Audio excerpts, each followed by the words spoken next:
selamat malam Bapak dan Ibu. Selamat datang di BrainFit Talks. Senang sekali Ibu dan Bapak bisa bergabung dengan kami malam hari ini di BrainFit Talks dengan topik Gak Yakin dengan Minat dan Bakat Anak.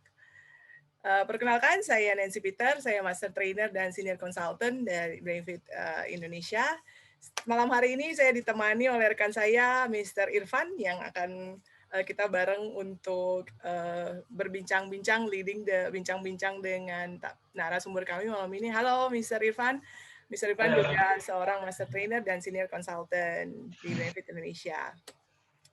Oke, sebelum kita mulai, a few things, beberapa hal, nanti kita ada Q&A section, kita akan membacakan pertanyaan dari Ibu dan Bapak, jadi silakan bagi yang punya pertanyaan yang terkait dengan minat dan bakat anak, bisa Ibu Bapak posting di Q&A. Ya, sebelum kita mulai sesi kita perkenalkan dulu mengenai BrainFit Indonesia ya, Mr. Irfan ya. Oke. Perkenalkan Ibu Bapak, kami BrainFit dari Singapura, founded in 2001. Senang sekali bersyukur kami sudah melewati atau merayakan 20th anniversary. Tahun ini kita memasuki tahun ke-21. Next, oke. Selain di Indonesia dan di Singapura, BrainFit telah hadir di beberapa negara lain. Selain BrainFit Studios, BrainFit juga punya kurikulum yang bisa yang diciptakan khusus untuk sekolah. Jadi kurikulum yang bisa diintegrasikan dengan kurikulum sekolah, dan saat ini sudah ada lebih dari 50 sekolah yang menggunakan BrainFit kurikulum. Ya. Di Indonesia sendiri kami sudah 12 tahun, jadi memasuki tahun ke-13. Saat ini di Jakarta ada 4 center, BrainFit Kelapa Gading, BrainFit Kebun Jeruk, BrainFit Gading Serpong, dan BrainFit Bogor. Ada 4 lokasi. BrainFit memberikan program pelatihan otak ya, Brain Fitness Training, karena berdasarkan dari breakthroughs in neuroscience dipelajari bahwa ternyata otak itu bisa dioptimalkan kinerjanya ya. The brain is like a muscle, otak itu seperti otot yang bisa diasah supaya mendukung learning skills-nya jadi lebih maksimal, terutama pada saat belajar hal-hal baru ya, learning new skills. Kami berafiliasi dengan beberapa institusi lain, mengadakan research, mengumpulkan data, dan juga menggunakan program mereka, dan kami bersyukur telah mendapatkan beberapa rekognisi dari partner kami. Saat ini program BrainFit mengcover age group dari BrainFit Baby usia 9 bulan sampai ke BrainFit Scholar usianya 18 tahun. Itu sekilas mengenai BrainFit, dan mari kita masuk ke perbincangan kita malam hari ini, nggak yakin soal minat dan bakat anak.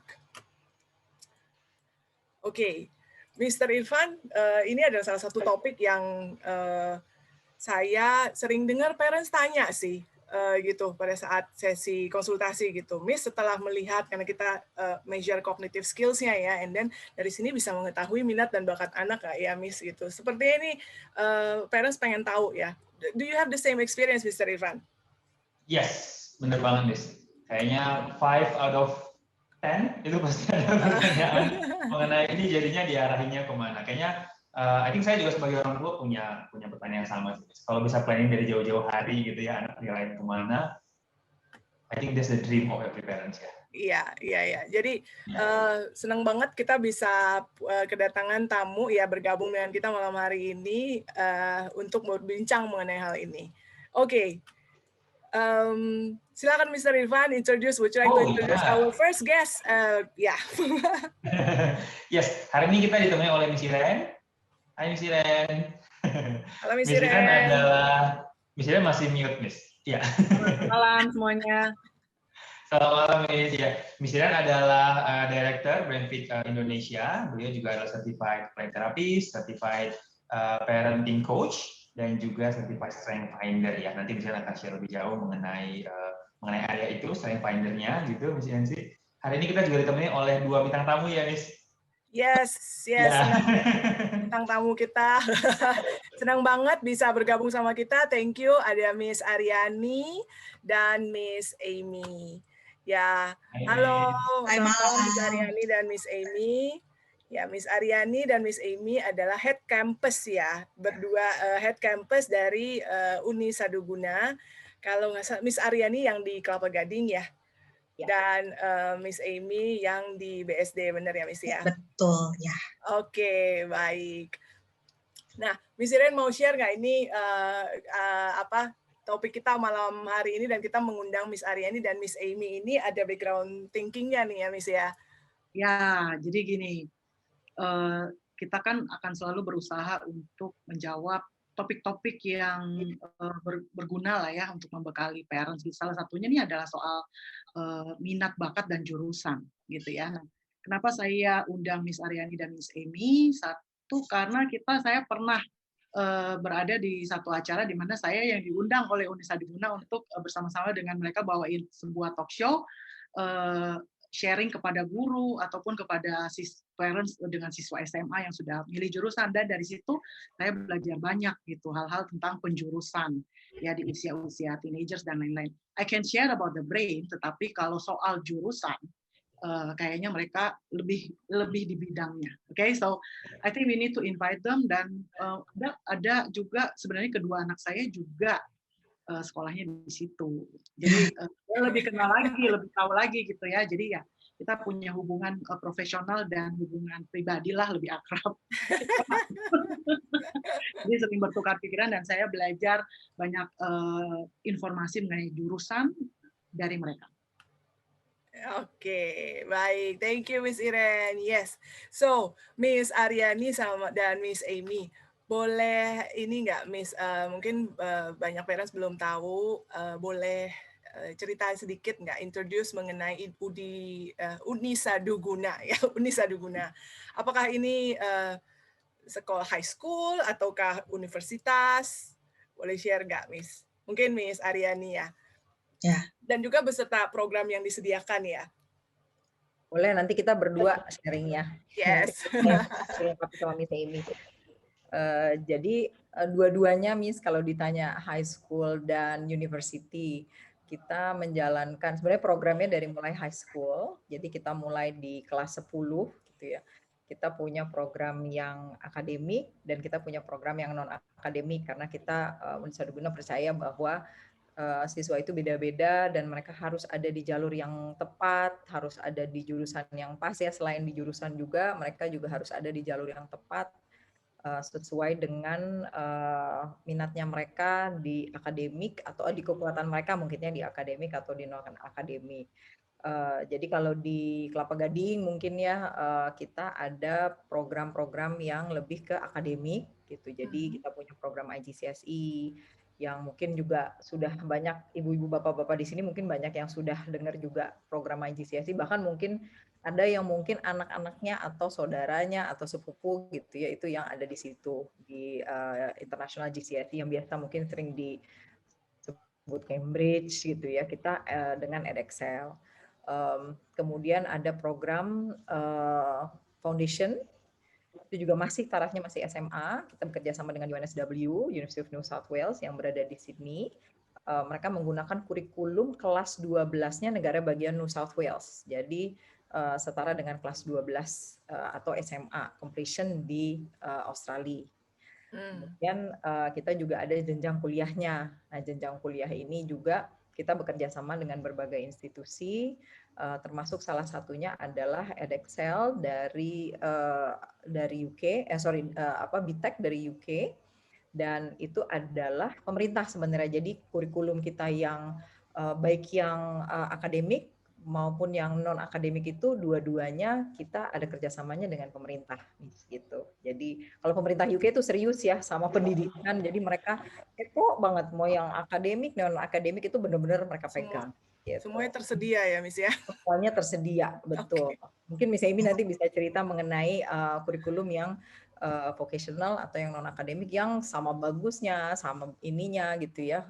Cuma memang karena kalau di UK pemerintah yang pegang, oh luar biasa ininya bagusnya tuh banget gitu. Kita aja sampai sekarang tuh masih menemukan hal-hal baru yang oh ada yang ini ya, oh ternyata begini ya, oh begitu. Dan terus diupdate kurikulumnya. Betul. I see. Oke. Ya. Tadi ada akademik sama non akademik ya. Ya, jadi aku mau menambahkan aja, tapi sebelumnya aku boleh bilang selamat malam for all the parents, and terima kasih banyak. Ya, terima kasih banyak sudah diundang oleh Bu Airin dan BrainFit. Meskipun belum bisa ketemu face to face, shaking hand, masih virtually, tapi hopefully everyone excited malam-malam for the seminar. Hanya menambahkan aja dari tadi Miss Aryani sudah jelaskan, so our institution Unisa Duguna, we are basically an international college. Jadi kita itu sebenarnya institusi pendidikan yang menjalankan kurikulum dari luar negeri. Gitu. Tadi Miss Aryani udah cerita, kita menjalankan kurikulum dari 3 negara sebenarnya. Mainly UK, Australia, dan US. Itu kurikulum yang kita jalankan. Nah, tarafnya tadi yang Miss Aryani ceritakan dari SMA sampai ke pendidikan tinggi. Kalau yang SMA itu ada 2 tipe memang. Miss Aryani itu menjalankan yang tadi IGCSE. Itu lebih very academic. Makanya kalau udah ada, kalau di Indonesia banyaknya Cambridge ya, Miss ya. Ya, Edexcel juga is actually the same, precisely the same. Jadi itu emang kurikulum apa ya? Mungkin UAN gitulah dari ya UAN-nya universitas pemerintah UK gitu. Tapi ada 2 brand. Ada Cambridge, ada IGCSE, ada Edexcel gitu kan. Kami menjalankan yang Edexcel. Sedangkan kalau yang saya jalankan di BSD itu memang namanya BTEC. SMA juga, itu saya juga menjalankan yang SMA dan pendidikan tinggi, tapi yang setaraf SMA ini saya jalani namanya BTEC, itu benar-benar memang a vocational learning. Itu vocational learning itu very practical. Jadi bedanya apa? Bedanya di metode of learning and output. Tuh. Kalau IGCSE mungkin misalnya ini bisa jelasin, itu kan ujungnya tuh examination ya. Jadi udah pasti anak itu di-assess by exam, ya Miss ya? Yeah, very exam based dan ya cukup structured gitu, Miss. Bukan cukup, malah very structured gitu ya. IGCSE itu very structured, nanti nyambungnya ke A-level gitu. Biasanya ke university yang very academic. Kalau di Indonesia, universitas akademik itu universitas yang tua-tua ya, seperti mungkin UGM, UI, ITB itu the more academic universities. Ya, seberangnya ya mungkin universitas seperti BINUS gitu ya. Nah itu yang lebih practical, vocational, practical lah. Nah kalau yang BTEC itu nggak opposite sih, sebenarnya jalannya sama sih gitu. Jalannya sama ya. In the end of the day mereka pasti mau mengetahui satu konsep dan teori dan aplikasi gitu. Tapi outputnya beda. Kalau IGCSE, let's say they learn business. Nah di BTEC-nya ada bisnis, ada desain, ada macam-macam. Cuman untuk mengetahui one business concept, mereka akan mempelajari melalui examination. Gitu. Jadi saya sama Miss Aryani itu suka bedah kurikulum, kayak IGCSE gimana sih, A-level gimana sih, BTEC tuh gimana.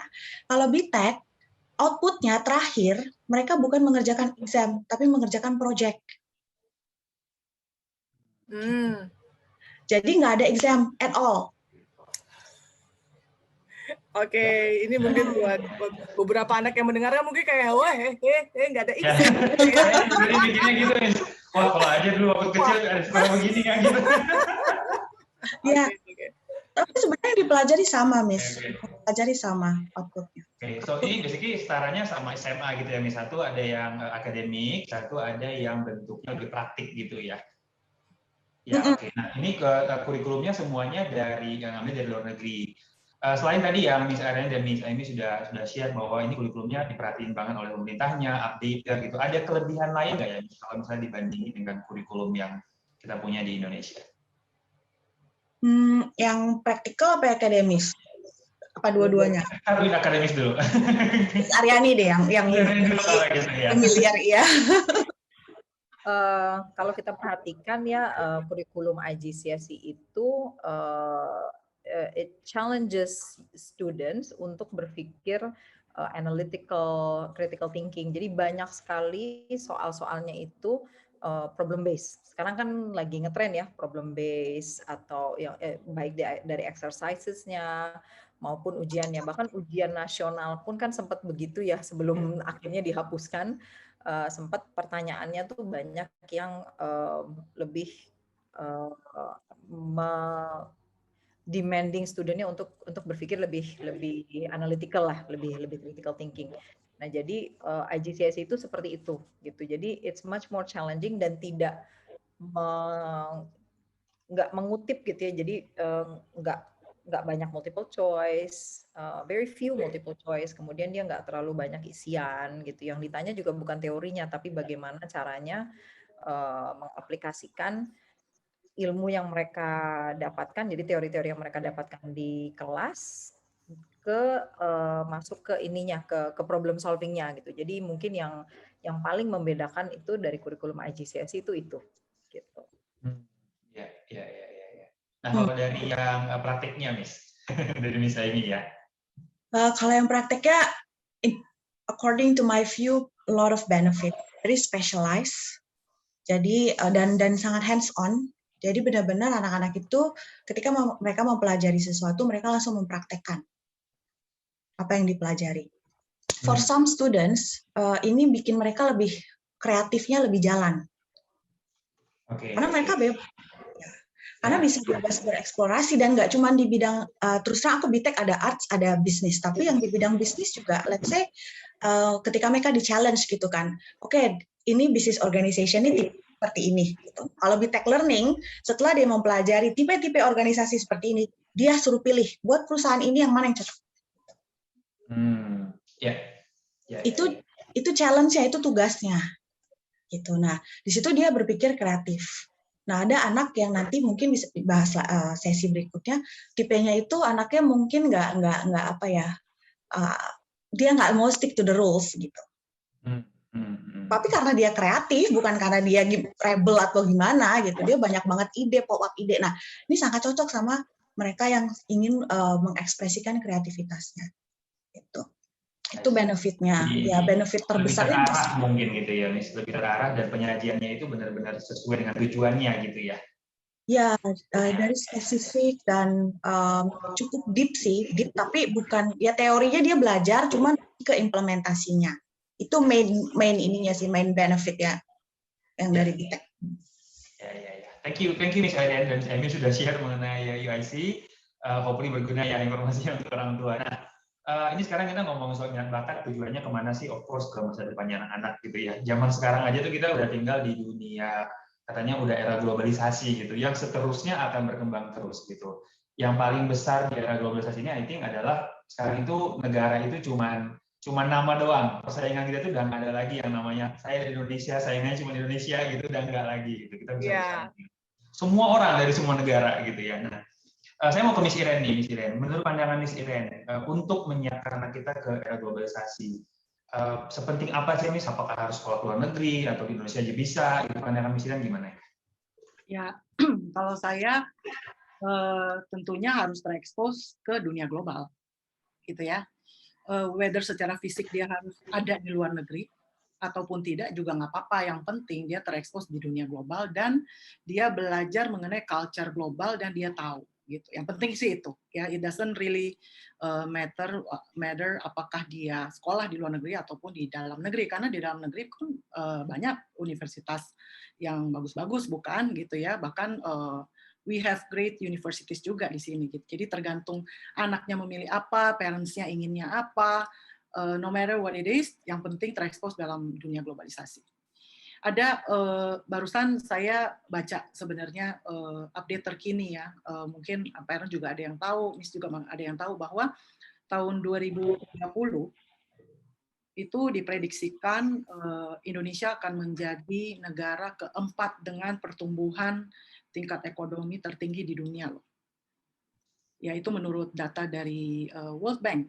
Ya, Indonesia duduk di posisi nomor 4, yang artinya kalau itu udah data keluar dari World Bank, berarti sebenarnya investor-investor asing itu udah siap untuk melahap Indonesia gitu ya, datang semua gitu ya. So I think by the time 2030 tuh 9 tahun dari sekarang ya, kita semoga kita masih ikut nimbrung di dalam keramaian itu. Amin.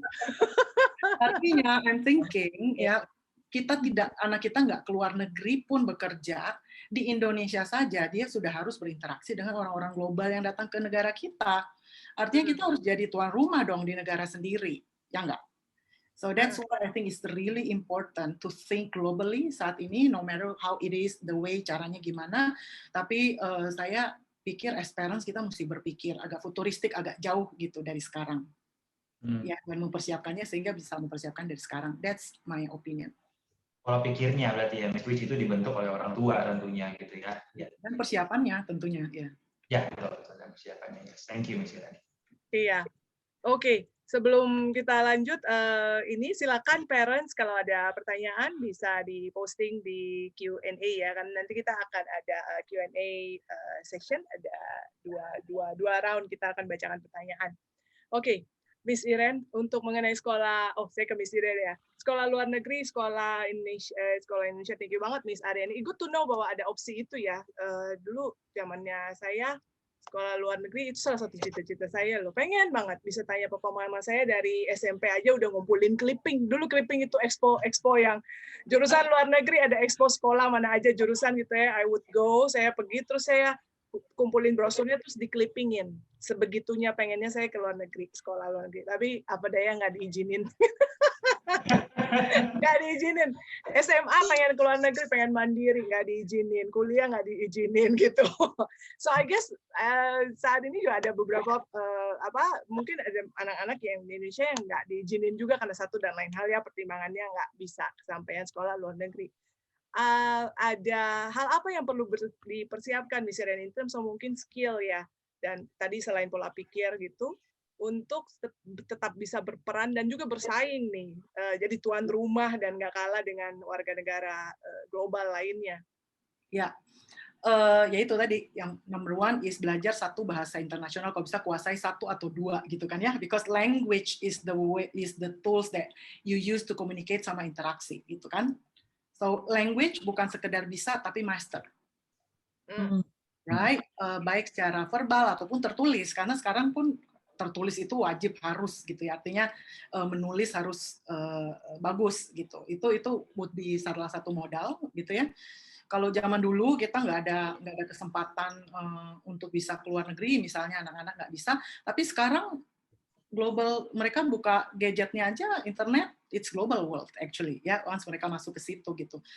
Tentunya kayaknya pembekalan ilmu dan pembekalan kontrolnya berbeda lagi sama zaman dulu. Zaman dulu nggak ada exposure-nya gitu ya, sekarang terlalu terekspos, sehingga we have to use different strategy untuk mengarahkan mereka. Tetapi language would be one. Number two,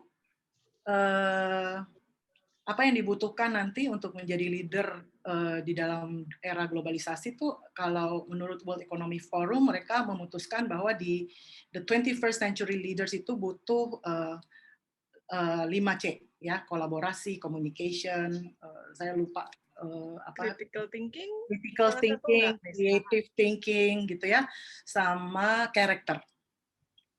Jadi ada 5C. So, selama itu dipenuhi, dia mampu berkolaborasi, dia bisa punya creative thinking yang oke, critical thinking-nya tajam, ya, high level thinking-nya, kemudian komunikasi tadi itu, ya, with the right language, and then characters building, kita perhatikan, I think we are good, gitu. Mau itu sekolah dimanapun ya, I think we are good to go. Iya. Dan kayaknya those 5 C's karena nggak hanya dipersiapkan waktu mungkin SD kelas 6, SMP gitu, tapi bisa dipersiapkan dari usia dini banget ya, Miss? Yes. It starts from very early. Usia dini. Nanti kita pengen tahu tuh gimana caranya. Oke, Mr. Ivan, ini udah ada beberapa pertanyaan, so let's go to Q&A after this ya. But before that, kita mau ini dulu ya, Mister. Ada survei, yes, survei. Kita mau lihat profil. Namanya polls. Oh ya, polls bukan survei. Oke, polls mau lihat minta partisipasi Bapak Ibu yang hadir untuk kita tahu, bantu kita untuk profilnya Bapak Ibu yang hadir malam hari ini ya. Ini saya udah launch, udah muncul belum ya? Yes. Oke. Yap, sudah. Silakan Bapak Ibu, karena informasi ini akan berguna bagi kami untuk terus mempelajari, mengetahui, dan membantu kami bisa memilihkan topik-topik yang sesuai dengan kebutuhannya Bapak Ibu. Iya. Oke, saya ada pertanyaan nih, Miss. Sambil nungguin ya, sambil nungguin kita kasih pertanyaan. Mungkin tadi masih menyambung dengan apa yang Miss Iren sampaikan ya dari Bu Yulian. Basically, pertanyaan adalah Miss Iren sempat sebut istilah terekspos ke dunia global gitu ya, Miss. Ini maksudnya itu gimana ya, Miss? Selain bahasa mungkin ya, terutama untuk mungkin beberapa orang yang memang akan stay di Indonesia, istilahnya gitu, terekspos ke dunia global itu contoh realnya gimana ya, Miss? Internet termasuk nggak ya? Yang pasti bahasa number one gitu kan ya. Terus yang kedua ketika belajar culture gitu, kita ajarin anak-anak culture-nya, kultur atau culture atau value-nya orang Indonesia itu apa? How is it different from misalnya orang antara Asia aja deh, orang Singapura, Filipina, expose them to different countries dengan culture-nya yang berbeda-beda, right? Diskusi story lewat cerita. Jadi kalau anaknya masih kecil banget lewat cerita gitu. Kalau anaknya sudah teenagers ya diajak diskusi. How is it different gitu ya? Cara berteman, misalnya cara sosialisasinya, the way they think dan lain-lain. Tapi ketika kita expose, please remember bahwa semuanya itu adalah pengetahuan. Jadi bukan untuk membandingkan dan kemudian bilang, oh kita lebih bagus, kita lebih jelek, dan lain-lain. Tapi just expose them to history, world history, globalisasi, mengenai apa ya? Kayak misalnya kejadian sekarang ini perkembangan COVID, it actually involves a lot of international information kan, gitu ya, apa yang terjadi seluruh dunia ini dan lain-lain. Jadi kayak gitu sih globalisasinya, expose kulturnya ya. Jadi mau tahu bahwa anak-anak tahu bahwa Indonesia itu begini, tapi luar negeri itu ada banyak loh tempat-tempat yang orang gayanya beda-beda, kulturnya beda-beda gitu ya, Miss. Iya. That's a good question. I have another one, Miss. Ini mungkin lebih cocok ke Miss Aryani atau Miss Aimi ya. Tadi kita sempat bahas bahwa ada BTech sama ada IGCSE ya, Miss. Ada pertanyaan dari Pak Andreas. Ini apakah kurikulumnya ini apakah ada diploma, ada ijazahnya nggak, Miss, nanti? Ijazahnya setara sama apa ya mereka? Mungkin ini dulu ya. Yes. Ada ijazahnya. Kalau yang IGCSE itu ijazahnya dari Inggris gitu. Kita tidak mengeluarkan ijazah di sini. Dan itu ijazahnya berlaku di, kalau nggak salah sih, di lebih dari 80 negara di dunia ya itu diakui. Dan itu ijazah pemerintah sebenarnya gitu. Jadi si Edexcel atau BTech ini itu adalah lembaga pemberi gelar gitu. Kalau di sini tuh ada koperasi namanya, nah itu kira-kira seperti itu gitu. Jadi mereka tuh pemegang kurikulum, pelaksana kurikulum dan badan pemberi gelar gitu. Tapi kurikulumnya itu sendiri sebenarnya punya pemerintah gitu. Oleh karena itu diakuinya itu cukup worldwide karena pemerintah Inggris pengalamannya sudah puluhan tahun ya mungkin menjual mungkin ya istilahnya kurikulumnya mereka untuk dipakai di negara-negara lain dan itu sudah di atas 80 negara gitu. Jadi ada ijazahnya atau diplomanya yang setara dengan tadi kalau BTech itu setara dengan tahun kedua universitas. Oh, tahun kedua universitas. Oke, berarti bisa lanjut langsung ke universitas, udah nggak ulang dari awal lagi istilahnya gitu ya? Betul. Ya, oke. Kalau BTech yang SMA itu setaranya sama IGCSE sama Foundation mungkin ya, Miss ya? Ya, kelas 12 lah. Kelas 12 lah. Oh, oke. Ya, dan SMA ya, SMA berarti ya? SMA. SMA-nya kita ya, oke. Singkatannya apa ya? Ada yang bertanya singkatannya BTech apa ya? Oh, singkatannya BTech. Business Technology Education Council. Oke, yes. Semoga terjawab Pak Andreas ya. Thank you, Miss. Oke, Miss. Iya. Good question ya. Mr. Irfan, saya mungkin tambahkan ya, tadi belum disebutkan. Setara SMA, contohnya anak saya deh ya, lulus SMP masuk situ, masuk setara SMA dong ya, IGCSE habis exam, terus dia kuliah foundation, tambah di sini kuliahnya 2 tahun, setelah itu tinggal ke UK, melanjutkan 1 tahun aja, dia sudah dapat bachelor degree. So that is one of the benefit sebenarnya kalau mau dipertimbangkan juga ya. Nggak tahu deh kalau BTech gimana ya, Miss Emi, sama ya? Sama ya, justru BTech itu kan kalau BTech yang SMA itu BTech-nya ada levelnya Bu. Jadi BTech level 2, level 3, 4, and 5. Nah kita jalanin semua di junior college program kita sama di college kita. Jadi dia belajar BTech level 2 itu setara dengan SMA. Lanjut seperti masuk SMA 3 tahun. Tapi nanti pas lulus dia lanjut ke universitas di UK-nya tinggal 1 sampai 2 tahun lagi. Ya, tergantung jurusannya ya, jurusan apa. Oh, jurusannya sama dengan yang jurusan BTech-nya gitu ya, Miss? Ya. Betul. Ya. Nambah di UK-nya setahun atau 2 tahun, tergantung juga jurusan apa yang diambil. Betul. Oh, ya. Ada yang perlu nambah setahun, ada yang perlu nambah 2 tahun. Ya, tapi rata-rata setahun sih, Bu. Kecuali dia cross gitu kan, majornya agak sedikit berbeda, itu bisa 2 tahun. Kalau di UK itu juga misalnya mau nantinya menambah lagi untuk ambil S2, enaknya di UK itu hanya 1 tahun S2-nya. Kalau di negara lain kan masih 2 tahun ya, di Amerika atau di Indonesia bahkan. Kalau di UK itu enaknya cuma setahun lagi. Ya. Jadi dari segi biaya sebenarnya cukup ekonomis juga gitu ya. Ya, lumayan jauh, Bu. Ya. Kalau misalkan kita biasanya kita sampai SMA full, kita ke sana 3 tahun lagi biasanya. Jadi kalau sistem higher education UK itu kan 3 tahun, Amerika 4 tahun. Nah kita kan cut 2 tahunnya itu kita masukin ke dalam program kita. Jadi di sananya kita hanya tuition fee-nya hanya setahun terakhir atau 2 tahun terakhir. Gitu. Yes, useful information gitu ya, supaya basically yang saya nangkep sih dari tadi, kayaknya karena saya masa kuliah saya sudah lewat, ada basically kayaknya untuk kuliah di sini berapa tahun nih ya? jangan ini Miss expose. Jadi belum lama yang lalu. Jadi basically lulus kuliahnya lebih pendek, terus bisa langsung menghasilkan gitu ya, basically.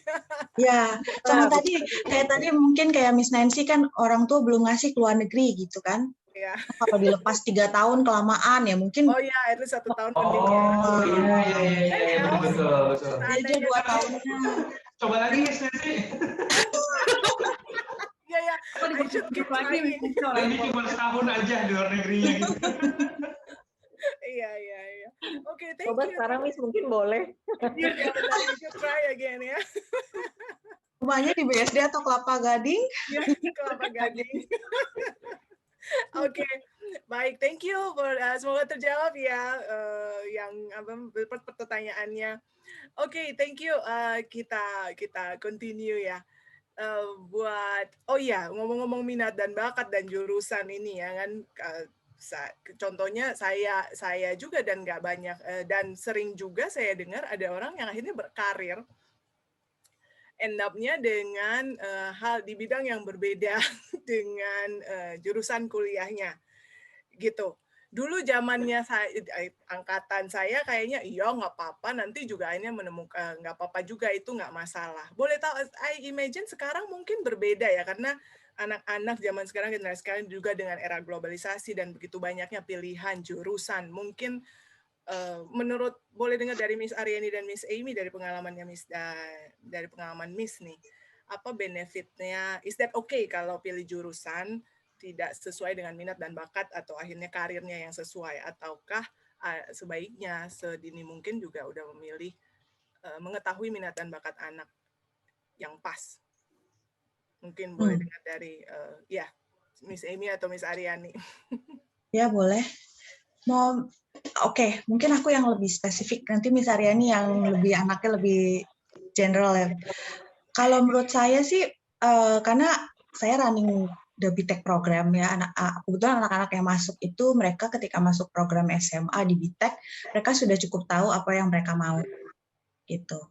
Nah, ya selama saya because I interview the parents directly and then the students directly, in my view anak-anak itu zaman sekarang sangat lebih cepat untuk memilih dan mengetahui apa yang mereka mau.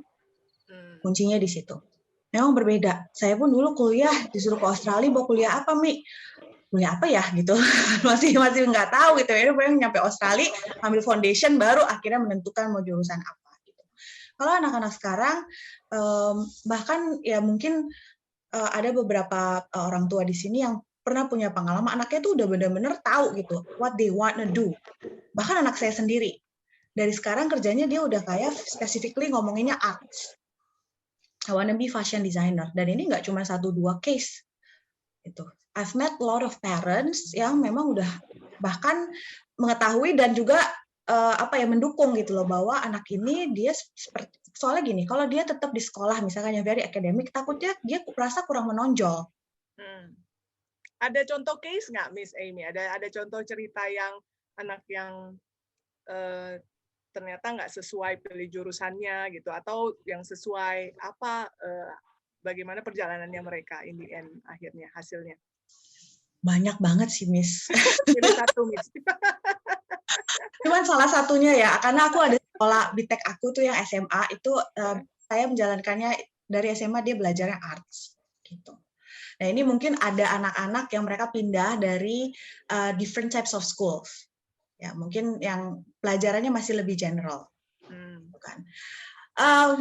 Kalau mau diceritain satu-satu panjang banget gitu. Cuman ada satu case ya anaknya ini dia very talented banget yang namanya arts, pokoknya very artistic. Gitu. Cuman memang orang tuanya ketika datang ya menyatakan bahwa anak ini kurang perform banget di sekolahnya. Okay. Malah disuruh pakai guidance tambahan mentorship and all that, kan. Kalau pelajaran matematika sukanya tidur misalkan. Ya nggak, I mean that's not meaning bad things juga gitu, bukan berarti itu adalah hal yang akhirnya orang tua putus asa dengan hal tersebut gitu kan. Tapi ternyata setelah dia masuk ke program art itu anak talentnya sih udah benar-benar luar biasa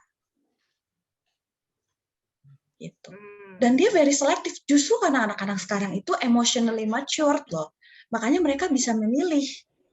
Karena mereka secara emosi itu lebih mature. Kalau dulu kan kita lebih emotionally nggak mature gitu, masih lebih mungkin jadinya nurut aja gitu, belum bisa deep feelingnya tuh belum berasa. Anak-anak sekarang tuh mereka punya deep feeling, mereka tahu when to reject, when to say yes gitu kan.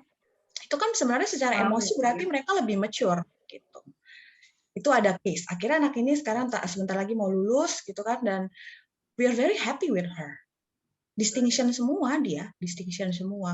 Dan itu banyak sih, Miss, banyak sih gitu. Kalau saya terus terang almost every time di every year gitu ya, mungkin Miss Aryani juga bisa elaborasi. I have different cases yang memang parents in my family circle gitu kan, yang tadinya masuk ke sekolah akademik nih, I think my sister is also here, very academic school, terus dia bilang gimana ya nih anak gue anakmu tuh sebenarnya pinter gitu. Tapi mungkin pinter itu kan buat saya relatifnya beda-beda.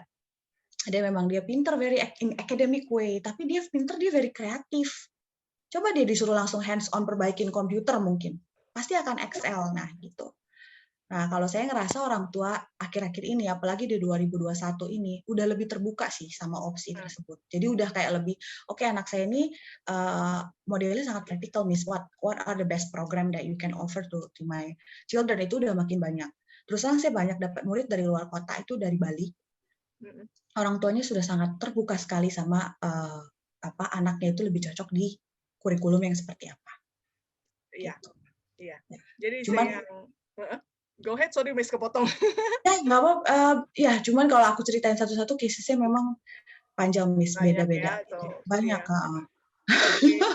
Yang saya nangkep jadi kayaknya parents perlu explore, observe ya kayaknya ya. Perlu observe, explore, bantu anak explore dan juga observe minat bakatnya ya. Ya, dan minat bakat dan juga karakternya. Nah, mungkin bagus banget, saya tuh sebenarnya kan anak saya juga mau saya ikutin padahal masih 6 SD. Itu cognitive testnya BrainFit, itu penting banget. Karena itu mengukur ini anak sebenarnya sih cognitive span-nya dia semana sih gitu. Jadi kalau saya push nih masuk ke Cambridge curriculum misalkan gitu, atau kurikulum apapun itu yang membutuhkan examination, which is kan itu memory span-nya harus tinggi banget gitu kan. Dia kira-kira gimana nih gitu. Itu penting banget sih menurut saya. Dan orang tua itu kalau menurut saya kita harus atentif. Jadi kayak anak ini kita jagain, kita juga ikut belajar along with them gitu loh. Jadi we cannot just stop at one point kayak udah anak ini masukin sekolah ini bakal cocok gitu. Kita harus see their growth along. Together kita lihat growth-nya dia, terus by time kita kasih pinpoint, oh di sini oh ya dia masih bisa, terus apa lagi nih gitu. Karena mereka juga pace-nya kan cepat ya berubahnya ya. Itu tadi gitu, informasinya banyak yang mereka bisa ambil. They're very emotionally mature, deep thinker. Anak-anak sekarang itu kan yang dari kecil aja udah mikirin about being vegan itu gimana, vegetarian, green conscious, itu anak-anak sekarang itu they are like that. Iya. Oke. Thank you Miss Amy. Iya. Miss Aryani, kalau dari pengalaman Miss Aryani gimana? Saya pikir kayaknya dan mungkin so we know dari sharingnya Miss Amy bahwa yes, tahu minat sama bakat anak itu akan sangat menguntungkan ya, ada benefitnya. Jadinya anaknya flourish pada saat berada. Saya bisa lihatnya kayak di lingkungan yang tepat yang mempelajari hal yang memang sesuai dengan bakat dan minatnya mereka. The next question would be, saya bisa kebayang parents gimana cara tahunya ya. Kadang-kadang kan betapa banyak dia bagus di sini, dia bagus di sini. Is there an assessment tools nih untuk cari yang bisa membantu? Ada ya? Ada banget. Oke. Untuk cari tahu bakat minat yang sesuai gitu atau bidang karir yang sesuai. Can you share more nih? Jadi karena kebetulan saya juga adalah career consultant, I'm a certified strong certified career consultant. Jadi itu adalah tools yang saya pakai gitu untuk melihat sebenarnya anak itu minatnya ada di mana. Banyak sih mungkin orang tua itu sudah mengetahui ya kira-kira anaknya suka apa gitu. Tadi Miss Amy bilang ada orang tua yang sudah paham anaknya tuh suka art, anaknya suka mungkin suka nggambar gitu ya di awal-awalnya, atau yang suka dia lakukan, atau dia kelihatannya aktif gitu ya. Nah, tapi kadang-kadang orang tua itu nggak tahu dari kesukaan si anak-anak ini tuh translation-nya di karir tuh apa gitu. Misalnya anak saya suka musik, suka ini, suka itu tuh kalau jadi karir tuh sebenarnya apa aja sih, dia bisa jadi apa aja gitu. Nah, si tools ini, si Strong Interest Inventory ini bisa melihat itu gitu. Karena dia merumuskan ini berdasarkan teori, ada seseorang namanya Dr. John Holland gitu ya. Kemudian si teorinya beliau ini dirumuskan menjadi sebuah tools oleh seseorang namanya Dr. Strong. Si Dr. Strong ini kemudian ini dua-duanya orangnya udah nggak ada ya. Si Dr. Strong ini dulu beliau itu di tentara di Amerika di Perang Dunia Pertama. Jadi udah lama banget. Nggak adanya juga udah lama banget. Nah, si Dr. Strong ini membuat tools yang kemudian akhirnya dipakai oleh pemerintah Amerika. Sampai saat ini itu masih widely used di pemerintahan Amerika untuk melihat kecocokan karir seseorang bahkan di perusahaan gitu ya, itu juga dipakai. Nah, kemudian akhirnya diturunkan ke anak-anak untuk melihat jurusan yang cocok untuk mereka sesuai dengan karakternya, sesuai dengan minatnya. Jadi kalau bapak-bapak, ibu-ibu kira-kira sudah tahu anak saya tuh sukanya ini, anak saya tuh sukanya baca, atau anak saya sukanya ini, dari situs ini kelihatan nanti pertama karirnya, kemudian juga kelihatan anaknya itu lebih prefer active learning environment, jadi yang lebih vocational gitu, yang lebih industry based itu nanti terlihat dia suka active learning environment atau dia lebih suka yang academic gitu. Kalau yang academic setting, karena jangan sampai salah gitu ya, anak yang akademik dimasukin ke vocational itu juga nggak terlalu sukses juga, Miss. Anak yang kita kan punya anak yang akademik itu masuk di akademik itu dia pasti wah nggak bisa lah gitu bisa, ya. Gitu. Belajar matematika tidur gitu kan, pokoknya dibilangnya gitu deh ya. Yang namanya anak non akademik masukin ke akademik setting itu pasti gagal. Tapi yang orang tua juga nggak tahu, atau yang mungkin nggak selalu tahu gitu ya, anak yang akademik dimasukin ke non akademik setting itu juga belum tentu cocok gitu. Karena anaknya mungkin tidak terlalu bisa mengekspresikan diri, dan tipenya mungkin lebih kalau ada yang pernah dengar MBTI ya, Myers-Briggs itu melihat personality, ada introvert, extrovert gitu ya. Anak introvert itu walaupun nantinya dia bisa berbicara dengan orang, bisa berkomunikasi dan harus dilatih ya seperti tadi Miss Irene sampaikan juga, itu dia akan terlalu tetap seumur hidupnya dia akan menjadi introvert gitu. Dia nggak akan menjadi tipe orang yang ujuk-ujuk rame terus tiba-tiba mau nge-approach orang gitu ya, tiba-tiba kan ada ya orang yang tipenya life of the party. Pokoknya kalau dia datang pastinya jadi rame gitu. Kalau nggak ada dia kayaknya nggak oke nih suasananya gitu. Nah itu anak-anak ekstrovert yang seperti itu. Nah, anak-anak introvert tuh nggak akan pernah bisa jadi begitu. Gitu. Dan anak ekstrovert juga nggak bisa nyebrang ke sebelah sana gitu. Nah itu harus nanti akan terlihat gitu ya di assessment ini.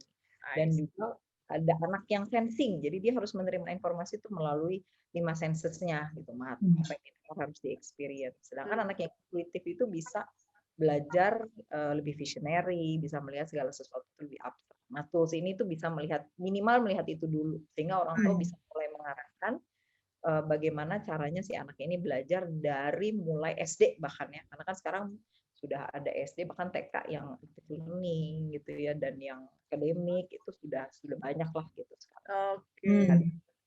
Menarik. Untuk ya silakan Mas. Oh enggak ya, oke. Sorry tadi overlap ya, kayak delay dikit. Ya, jadi tadi tools asesmennya dilakukannya untuk SD, SMP atau SMA minimal? Toolsnya yang banyak saya akses itu sebenarnya anak SMP, mulai dari umur 13 tahun. Jadi ada 2 sebenarnya dia. Ada yang buat lebih kecil lagi gitu. Dan kalau anaknya, jadi kita mesti lihat dulu nih, kalau misalnya anaknya tidak terlalu banyak diekspos oleh orang tuanya, atau tidak terlalu banyak kegiatan, misalnya seperti extracurricular activity, atau kegiatan-kegiatan yang mungkin yang agak non-akademik gitu ya, kadang-kadang kan banyak orang tua yang anaknya dikursusin ini, dikursusin itu gitu ya. Nah, kalau anaknya tidak terlalu banyak tereksplor, itu nanti minatnya di mana-mana, Mr. Rifan. Jadi segala macam mau, segala macam suka gitu, karena dia belum selesai eksplorasi. Gitu. Jadi kalau nanti ternyata begitu keluar ya hasilnya, kok hasilnya kayaknya grafiknya rata aja nih gitu, nggak ada yang dia lebih suka yang ini atau lebih suka yang ini ya. Nah itu sebenarnya orang tuanya jangan panik gitu ya, jangan kaget atau jangan wah ini tesnya nggak akurat. Anaknya memang masih kepengen ini itu gitu. Nah biasanya semakin dia muda itu akan semakin terjadi. Dan itu banyak ya Aryani ya hasil tes. Banyak ya. Yang begitu yang rata tuh banyak tuh yang banyak orang tua yang bilang anak saya tuh ini mau gitu. Selesai memang eksplorasi. Oh ya. Yeah, thank you. Okay, so tadi untuk yang 13 tahun ke atas idealnya, jadi kita bisa mentain ini kira-kira minat bakatnya kemana gitu ya. Di bawahnya juga ada, Sir. Di bawahnya juga sebenarnya ada. Oke, iya. I see. Thank you, Miss. Nah, mungkin saya sekarang ke Miss Irene kali ya, Miss. Ada nggak ya cara lain untuk anak-anak mungkin, terutama mungkin yang masih kecil kali ya, SD atau TK gitu, ada cara lain nggak ya, Miss Irene, yang bisa kita share ke orang tua, untuk orang tua mulai gitu ya, mulai cari ini kira-kira minat bakatnya ke arah mana, diarahinnya ke arah mana gitu. Ya. Nah ini tadi soalnya ada parents yang juga bertanya, ini sesi ini tuh cocoknya buat parents dengan anak usia berapa? Kalau saya bilang start from 3 years old. Ya, mulai dari usia 3 tahun kita mulai observasi. Tapi menggunakan framework dari assessment ini. Assessment ini kan berusaha untuk mencari tahu anak ini kira-kira tipenya akademik atau praktikal. Kemudian tadi tes MBTI itu dia itu menerima informasinya harus langsung experiencing kah atau dia bisa apa Miss? Ada berapa sensing, ada 4 quadrant. Yes. Ada sensing. So for me kalau yang itu ya, kalau yang informasi. Yes. Oke, kalau saya observe aja terus dari usia 3 tahun. Apa yang mesti kita observe? Kita lihat menurut saya adalah lihat minatnya dia. Kelihatan loh kalau misalnya dia itu mungkin tipenya suka ngomong gitu. Oke. While itu memang adalah skill juga ya, tetapi kalau anaknya suka berinteraksi, dia energize banget kalau mesti ketemu sepupunya, kalau main di tempat umum dia ngajak orang ngomong duluan gitu ya, itu sebenarnya sebuah informasi gitu. Atau tipe yang nggak seperti pemalu, tapi sebenarnya bukan karena pemalu, karena memang dia nggak enjoy aja untuk to be in the crowd gitu. Oke, itu satu informasi buat kita. right? Terus kalau anaknya sudah kelas 7, kalau umur usia 7, 8, 9, pada saat kita bolehin dia untuk explore YouTube gitu ya, dia tuh lihatnya apa? Dia nontonnya apa? Cari informasi apakah dia? Gitu ya. So, we can see. Kalau dibawa ke toko buku, akhirnya nanti dia nongkrongnya di di section mana, yang topiknya apa. Oke, atau les yang kira-kira kalau kita tawarkan les musik, les balet, les bola soccer, les ini dia cenderung milihnya mana, dia sukanya mana, belum tentu dia stay lama. Tapi mungkin setelah beberapa saat mulai turun minatnya, itu juga pada saat kita harus tetap push, tapi at least itu adalah semua observasi dari karakter yang perlu kita perhatikan dari kecil. Dari situ actually kita sudah bisa dapat gambaran sebenarnya dia ini tipe akademik atau bagusnya kalau diarahkan ke praktikal gitu. Tadi Miss Aryani mewakili tipe sekolah yang akademik, Miss Amy yang praktikal. Kalau saya kan pasti kalian juga sama maruk berambisi. Saya tuh pengennya anak saya bisa kedua-duanya. Artinya akademik oke, praktikal oke. Nanti dia tinggal memilih, artinya opsi dia tuh lebih luas. Dia mau ke sana bisa, mau ke sini bisa. Dan saya pikir actually ketika nanti mereka masuk ke dalam karirnya, mereka butuh keduanya sebenarnya gitu. Right? At the end dia akan jadi leader, dia akan tetap mesti mengupgrade diri. Saya pernah mendengar salah satu pembicara juga, which I think is true, dunia sekarang ini kita ada di zaman yang serba berubah. Apapun yang kita pelajari hari ini, itu mungkin 10 tahun lagi kemudian kita harus belajar lagi. Why? Karena udah berubah. Right? Either kita upgrade atau belajar lagi. So, yang penting dia punya skillnya untuk mau berubah terus dan belajar lagi gitu. So it doesn't really matter that much apa yang dia pelajari sekarang. Yes, bagaimana dia pelajarin, tapi nantinya dia tetap harus mengupgrade diri gitu to reach the mastery level dimanapun karirnya. Thank you for sharing that insight. Setuju, Miss Iren. Yes. Saya suka banget Miss Iren bilang maunya yang bisa, why not gitu ya, akademik. And having option, having option. Ayo di sini mana orang tua yang nggak mau? Betul. Having options good kan, gitu kan. More options. Oke, baik. Contoh deh ya, saya kasih contohnya. Megan itu dari sejak I think awal SMP, Megan itu anak saya yang kedua. Dari awal SMP sudah menunjukkan ketertarikan yang sangat terhadap performing theater. Performing arts. Performing theater, specifically harus teater. Ya, emaknya nggak setuju dong gitu kan. Karena saya bukan orang art, saya nggak ngerti gitu. Terus mulai muncul kekhawatiran, apa nanti dia mau berkarir di dunia itu, saya nggak ngerti. Satu, yang kedua di Indonesia kayaknya belum begitu ketahuan deh gitu kan. Then I learn actually nggak not necessarily itu menjadi karir.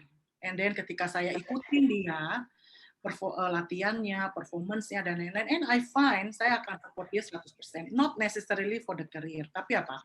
Melihat di situ dia mengolah kepercayaan diri.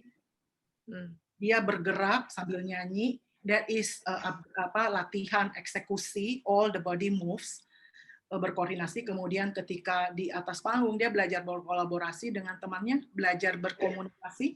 Dia ada di lingkungan di mana setiap orang itu berlomba-lomba, setiap anak itu berlomba-lomba untuk perform dan saling mendukung. Itunya sih saya lihat. Apakah dia one day akan jadi performers di teater? I don't know. Tapi rasanya kayaknya yang gitu. I'm just open for that.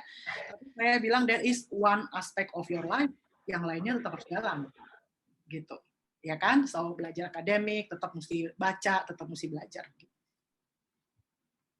Thank you for sharing that insight, Miss. Yeah, I learn new things. Maksudnya, not necessarily. I like that. Not necessarily as career gitu ya. Jadi bisa kita pakai itu sebagai ajang untuk mengasah skill-skill area, soft skill area yang lain ya. Oke. Thank you, Miss Iren. Baik. Untuk Miss Aryani dari pengalaman Miss boleh ini nggak, maksudnya untuk anak-anak yang supaya anak-anak tuh sukses ya, atau lebih siap untuk memasuki jenjang high school atau university, ada skill apa spesifik yang perlu dipersiapkan kalau dari pengalamannya Miss Aryani dan Miss Amy? Kalau nggak salah soalnya Miss Aryani dan Miss Amy juga mengajar juga ya, selain head of campus. Ya, so bisa melihat, bisa share nggak apa skillnya anak-anak begitu masuk high school dan university ini? Coba kalau satu skill, apa titip pesannya Miss Aryani untuk parents supaya persiapkan? Saya kebetulan di SMA itu saya ngajar yang namanya kelas study skills. Jadi saya melihat anak-anak itu mungkin kebiasaan dari rumahnya juga berbeda-beda ya Miss ya. Ada yang orang tuanya mengencourage untuk membaca, ada yang tidak terlalu gitu ya. Salah satu skills yang lacking menurut saya itu banyak di anak-anak Indonesia itu adalah reading comprehension. Jadi tidak hanya in specific reading, tapi reading comprehension. Analyzing text, understanding text, picking up information from text, itu is a challenge for Indonesian students mostly gitu ya. Mungkin karena minat bacanya juga tidak terlalu nggak terlalu banyak mungkin ya orang tua yang very attentive with reading gitu. Jadi that's one of the skills that I think is very very important. Dan itu bisa tadi sempat disebutkan juga perlu untuk to be global gitu ya. I think reading is one of the ways to understand the world menurut saya. And it doesn't have to be books. Banyak anak-anak kan sekarang membaca segala sesuatu tuh digitally gitu ya. Bahkan baca surat kabar dari Amerika atau baca surat kabar dari Australia atau baca surat kabar dari UK gitu ya. It's very beneficial menurut saya sehingga juga bisa melihat berbagai macam pola pikir dari penulis gitu ya. Penulis itu kan punya pola pikir yang beda-beda biasanya, dan picking up pola pikir itu membuat si anak itu juga lebih tajam dalam pada akhir nanti dia menganalisa masalah, dan mencari solusi. So that's one thing that I can say. I have to say one thing is reading. Reading comprehension is very important. Reading comprehension. Thank you. Comprehension sama tadi menganalisa ya misalnya masalah ya. Ya, karena it relates to that. Ya, habis ini saya mau baca. Kalau misalnya kan cerita, saya kebayangnya langsung apa yang kita lakukan di Benefit ya, Miss, yaitu latihan otak gitu. Itu semua kemampuan otaknya kayaknya ya. langsung pengen nanya ke Miss Ira mungkin ya, Miss. Dan untuk anak-anak yang karena kan ini kita tahu nih dari segi kemampuan otak anak bahwa skill itu bukan sesuatu yang bisa dikembangin 2-3 hari atau bahkan 2-3 minggu gitu. Itu nurture dari kecil gitu ya, Miss. Kalau untuk anak-anak yang mungkin oh ini masih ada kesulitan nih di critical thinking-nya atau di membacanya tadi yang kata Miss Aryani, adakah yang bisa kita bantu Miss dari Brainfit? Ya, saya share screen sebentar.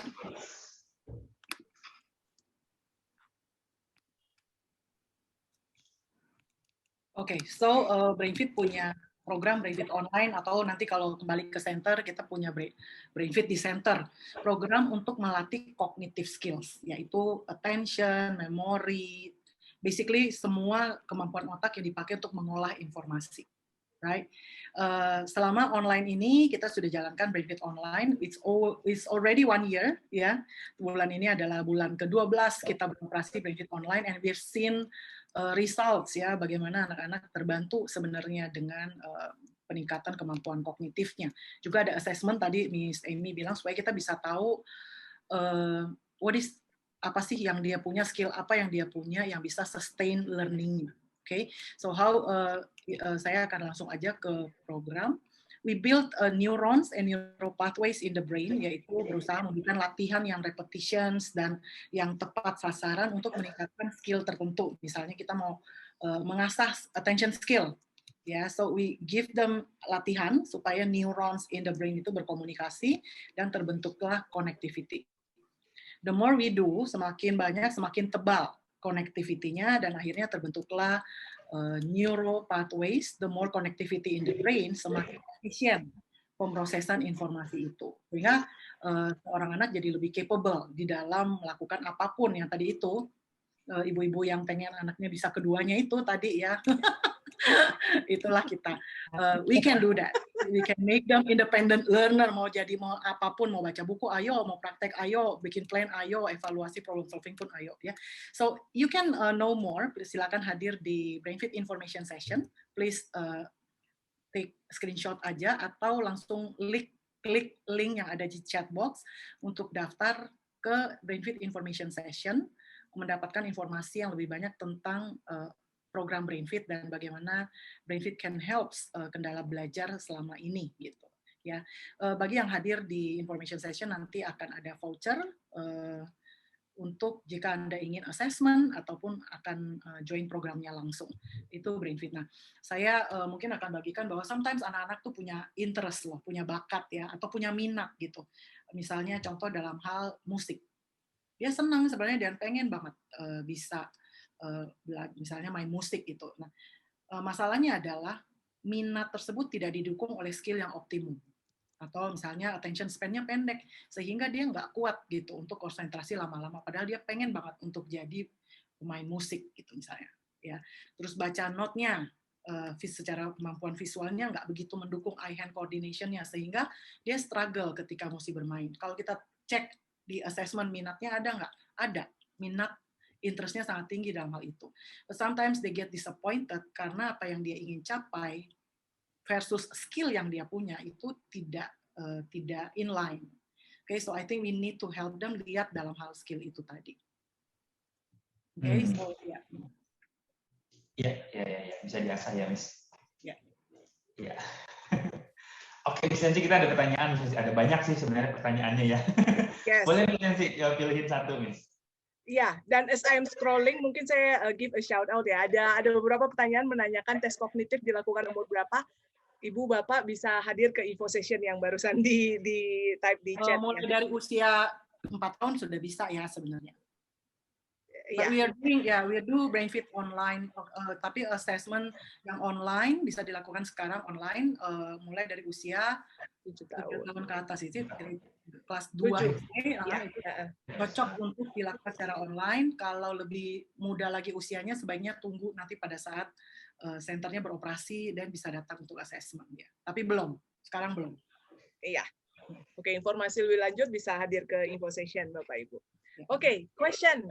Ada satu pertanyaan. Bisakah karakter serta minat bakat anak berubah di kemudian hari? Menarik. Dan mungkin saya tambahkan hal apa yang membuatnya berubah ya. Kalau bisa berubah. Saya mau coba dengar dari Miss Iren. Menurut Miss Iren gimana? Dari pengalaman Miss Iren dan bisa banget. The brain is plastic, neuroplasticity. Telah research ya, this is research based bahwa otak itu kemampuan aja bisa berubah gitu ya. Dari nggak bisa menjadi bisa, dari bisa menjadi mastery. Benar-benar master at one certain career atau kemampuan tertentu, dan itu tuh sangat bisa diasah. So, apakah bisa berubah? Bisa banget. Kalau minat, apalagi minat, ya, just ask yourself, ask myself, ya, 20 tahun yang lalu minat saya nggak di bidang ini, gitu.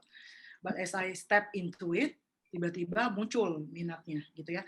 One neuroscience research mengatakan gini, mesti tunggu dulu nggak sih sampai minatnya muncul, baru dia masuk ke bidang tersebut. Sebenarnya jawabannya adalah tidak. Expose dulu dia. Jadi dia senang atau nggak senang, expose dulu. Setelah dia expose, kasih pengalaman-pengalaman sukses kepadanya. Nanti minatnya pelan-pelan akan muncul di situ. Kasih pengalaman-pengalaman sukses. Yes. Jadi kita pastikan dia punya pengalaman-pengalaman sukses di bidang itu. Nanti dia akan muncul minat. Bahkan I think saat ini mungkin kalau saya tanya, mungkin saya malah sekarang kebingungan gitu ya. Kebanyakan minat itu. Ini mau, itu mau, itu mau. Karena merasa bisa, maksudnya rasanya bisa ya, Miss ya. Sorry, kepotong. Ya, rasanya bisa, tapi nggak memungkinkan dalam waktu. Oke. Thank you, Miss. Saya juga ada pertanyaan, Miss. Saya mau, mungkin ini ke Miss Aimee ya. Dan mungkin last question kali ya, Mr. Irfan ya, karena ternyata kita sudah lewat waktunya, mohon maaf. Betul sekali ya, mungkin singkat aja kali ya, ngobrolnya. Ya.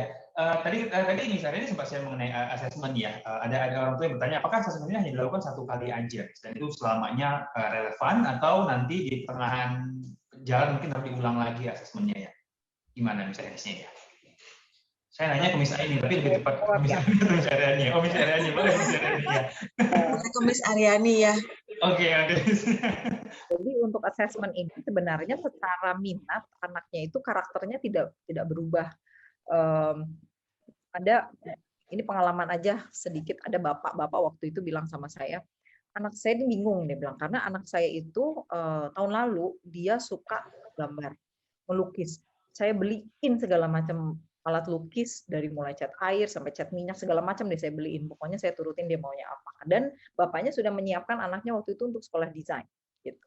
Kemudian tiba-tiba tahun ini katanya begitu dengar saya presentasi, dia bilang anak saya tahun ini tiba-tiba sukanya masak. Berubah total, dia bilang. Sekarang saya bingung mau nyekolahin dia di mana, karena tiba-tiba dia udah ditinggalin tuh semuanya. Si lukis, si apa sih itu dia ditinggalin tuh sama dia, kadang-kadang aja ke situ. Kalau dia lagi ini, kalau lagi bosen ya ke situ, tapi kebanyakan bosennya dia bilang, jadinya cuma masaknya aja nih sekarang dia ke situ. Nah sekarang saya mesti nyekolahin dia di mana? Saya bilang sama bapaknya, sebenarnya secara karakter sama Pak anaknya itu, kalau kita ya di sekolah itu ada istilahnya realistik itu orang yang suka bekerja dengan tangan. Ada artistik, orang yang suka artistic expression gitu. Jadi lukisan termasuk makanan itu sebenarnya adalah artistic expression gitu ya. Koki itu kan dia atau chef itu dia bikin menu dan dia inventing menu all kinds of foods. Dan anaknya enterprising, ternyata begitu saya tes gitu. Enterprising itu tipe anak yang extrovert gitu, dia senang ketemu orang, dia harus kerja dengan orang gitu. Dan anak ini masuk di 3 kategori ini. Begitu saya buka, ternyata begitu di assess, ternyata minat di desainnya masih ada, minat di cooking atau di being a chef-nya itu ada, dan dia juga ternyata ada minat di area-area advertising, marketing gitu.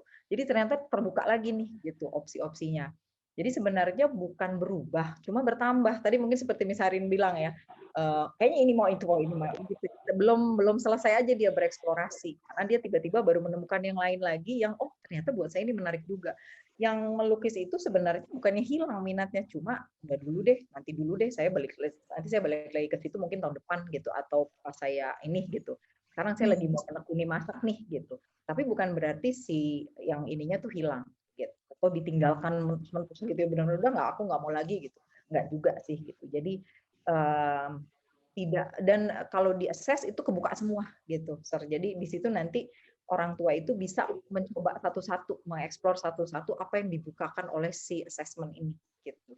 Data itu kebuka semua gitu biasanya. Opsinya jadi lebih terarah juga mungkin buat orang tua ya, ini yang lebih cocok anaknya gitu. Dan itu terjadi kok, anak dari desain pindah ke bisnis tiba-tiba itu juga terjadi, dan kita biasanya assess 2 kali ya Miss ya, mereka awal masuk sama di tengah-tengah, jadi make sure lagi itu. Okay. Jadi intinya bisa dipakai satu asesmen aja, atau kalau perlu sebenarnya bisa diulang lagi. Bisa diulang lagi, tapi biasanya udah ada tuh di situ. Jadi kalau kita lihat lagi nih, balik lagi ke assessment-nya gitu. Biasanya kalau dari strong interest assessment itu begitu balik ke assessment-nya, iya deh yang ini ternyata bener gitu, ada. Tapi belum sempat tereksplor, itu bisa juga gitu. Kadang-kadang orang kan lupa, udah ditinggalin aja tuh tes gitu.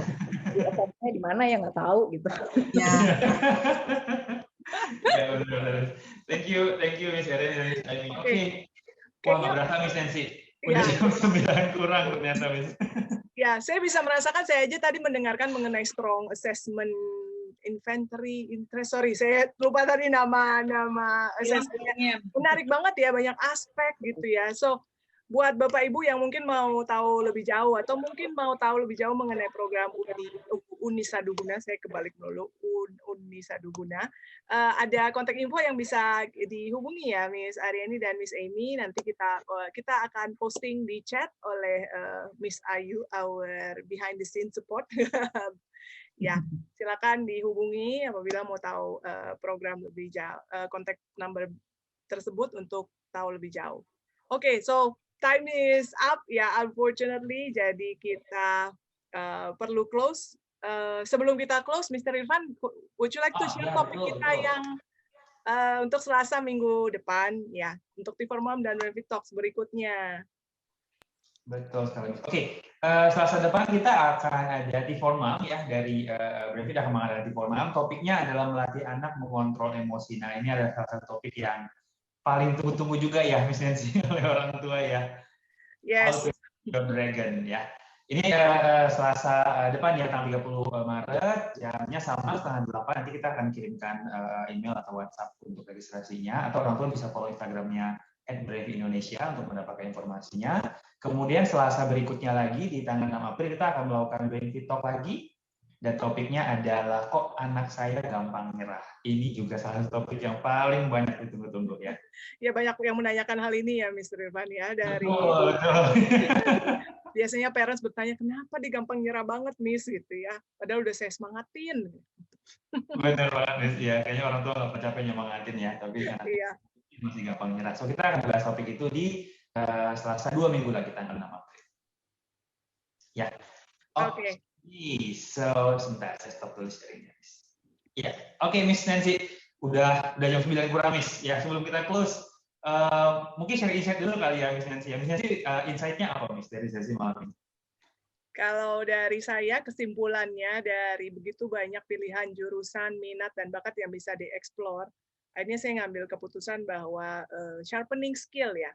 Sharpening skill opens the brain skill, learning skill akan membuka banyak opsi. Jadi yang itu saya suka yang misalnya bilang bisa ke sini gitu kan. Sama satu hal lagi Mr. Irfan, saya mau mulai baca koran ini berbahasa Inggris UK sama Amerika.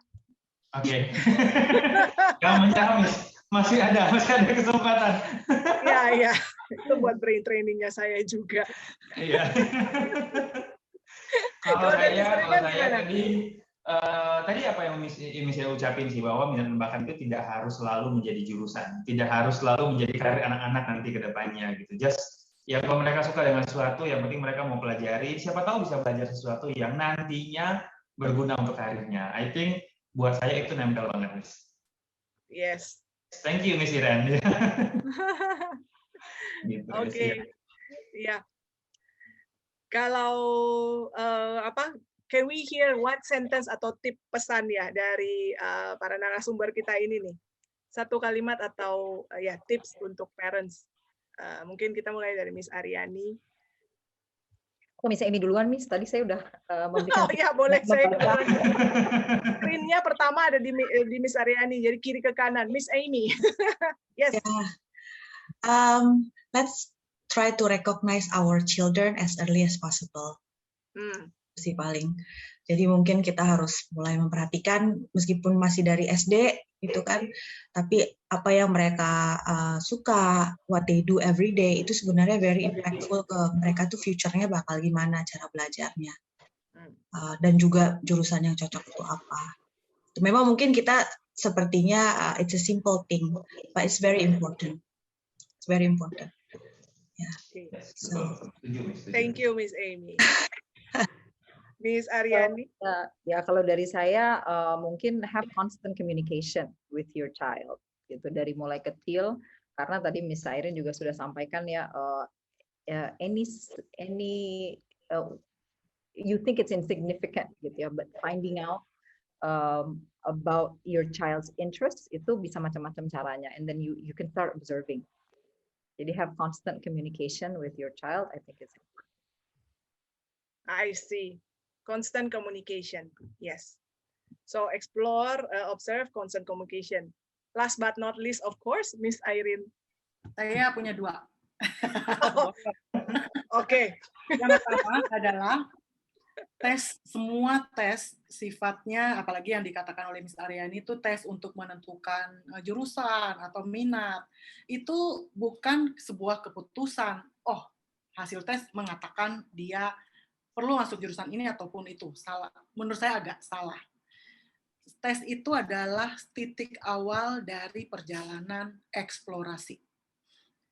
Jadi hasil tes menunjukkannya apa, then there you go, exploring one by one as time goes. Jadi kalau SMP kelas 1 sudah melakukan assessment itu, keluarlah hasilnya, diskusikan dengan konsultannya, you can do CogMap untuk tahu, oh cara belajarnya begini, kemampuan belajarnya apa yang harus ditingkatkan gitu ya. Sambil berjalan eksplorasi hasil assessment tersebut, baru mulai dieksplorasi. Kenalkan dia pada aktivitas ini, kenalkan dia pada aktivitas itu. Semoga by the time 3 tahun, 4 tahun kemudian waktunya untuk milih jurusan, semoga sudah lebih mengerucut gitu. Right? And by the time you can do another assessment, because kan namanya manusia ini kan dinamis gitu ya. Environment change, lingkungan berubah, minat exposure-nya dia berubah gitu. So it's okay. That is one tip for assessment. Yang kedua, for me adalah ya tadi itu ngopi sih sebenarnya, Miss Arya. Adalah observe itu mesti mulai dari dari sedini mungkin gitu. Kita observe walaupun insignificant, tapi itu adalah sebuah informasi gitu buat kita ikutin terus, kita explore terus gitu. Dan I think if you want them to stay longer di dalam satu aktivitas, make sure bahwa dia punya pengalaman sukses kecil-kecil di dalam aktivitas itu, maka dia akan stick longer di situ. Karena begitu dia coba gagal, nggak ada bantuan, nggak ada support di situ, nggak ada environment yang mendukung dia akan bilang I give up, ini bukan bidang saya, padahal belum tentu gitu. Ya, so dia lebih maju 3 ya berarti ya. Oke. Gak apa-apa, bonus 2 buat Miss Irene. Thank you very much. Okay. Unfortunately, we have to close ya, Mr. Irfan.